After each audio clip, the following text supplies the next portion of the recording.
अच्छा ये बताओ, दिया गोरू हैं तो के कौन चीज ले आई, हम कैसे बंटवारा करी तोहरे लोगन नानी लोगन के, एको हमरे समझ में नहीं आवत बाटे।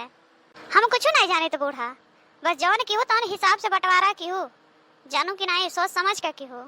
हाँ बूढ़ाचो, जौन की हो तौन सोच समझ के की हो, नहीं तोहर खैर नहीं बाटे। हाँ सासू माँ, एक काम करा, हमें गैया दे दे और इनके लोगन के भैंसिया दे दे। कहो मटका मझिला, तोहरे लोगन का मंजूर बना नानी लोगन, नहीं तोहरे लोगन का तसल्ली नहीं रहत है, कहा तो दे देई। हाँ मंजूर बाटे सासू अम्मा, हाँ बूढ़ा टूढ़ा मंजूर है ये बाटे, तो ठीक बाटे।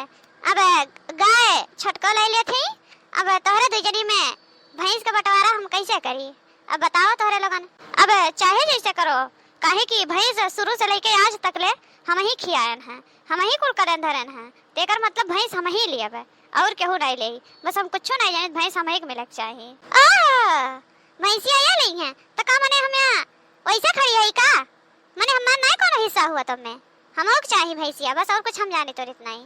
अरे नानी लोगन, भैंस एक बंटवारा हम कैसे दुईजन में करी, हमें तो कुछ समझ में नहीं आवत बाटे। ए सासू अम्मा, एक काम करा, बंटवारा बराबर के कई दे दोनों जनी में, एक जनी आगे हिस्सा ले ले, एक जनी पीछे हिस्सा ले ले, बात बराबर रही।